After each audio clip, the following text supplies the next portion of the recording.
හැමෝටම thank you very much ආවට. sorry match එක පෙරදුනාට අපි හොඳ comeback එකක් දෙනවා. thank you very much. Malinga දසුන් ශානකට හොඳ වයින් අමතයි. අවසාන බෝලය වයිට් පන්දුවක්. ප්‍රේක්ෂකයින් අම්පයර්ගේ සිය පවුලම මතක් කරයි. සනත් ජයසූරිය පුහුණුකරු ධූරයෙන් ඉල්ලා අස්වෙයි.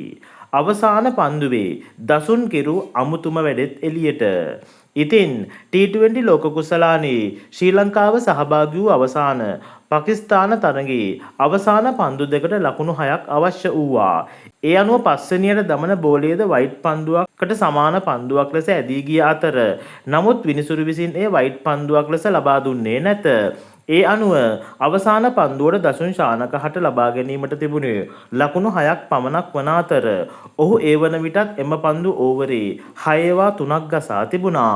ඉතින් අවසාන පන්දුවටද වයිට් පන්දුවක් දමන අතර ඒ වයිට් පන්දුවක් ලෙස ඒ වයිට් ක්ලීස් එකෙන් එළියට පතිත වූවා. නමුත් විනිසුරු විසින් වයිට් පන්දුවක් ලෙස ලබා නොදුන් අතර ශ්‍රී ලංකා කණ්ඩායම එම හේතුවෙන් ලකුණු 5කින් පාකිස්තානය ඉදිරියේ පරාජයට පත් වූවා. ඉතින් ඒ වයිට් පන්දුවක් වුවද විනිසුරු විසින් වයිට් පන්දුවක් ලෙස සංඥා නොකිරීම නිසා ප්‍රේක්ෂකයන් විනිසුරුගේ මුළු පවුලම මතක් කරනු ලැබුවා.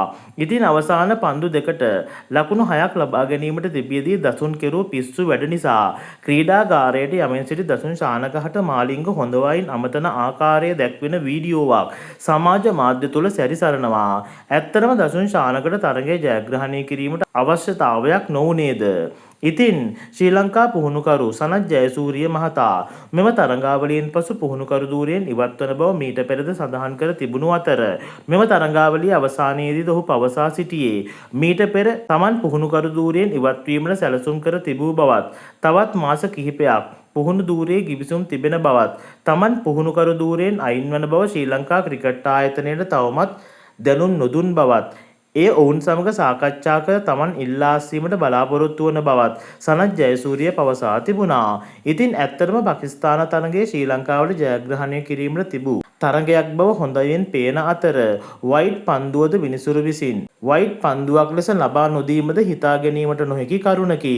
ඉතින් පාකිස්තාන තරගය ගැන මෙන්ම ලසිත් මාලිංග දසුන් ශානකට බනින එක ගැනත් ඔයාලට හිතන දේ කමෙන්ට් එකක් දාගෙන යන්න.